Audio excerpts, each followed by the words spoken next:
چند بار سرش داد زدین؟ چند بار دلشو شکوندین؟ اینا رو اصلا بیخیال. یه سوال، کی جز اون عاشق واقعی شماست؟ تا حالا به چند تا آدم بی‌لیاقت گفتین دوستت دارم، عاشقتم، اما به اون نگفتین؟ اصلا میدونی کیو میگم؟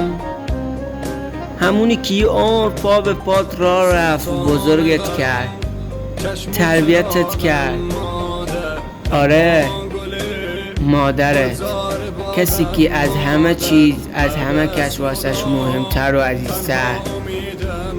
قدرشونو تا هستن و قبل اینکه دیر بشه بدونید.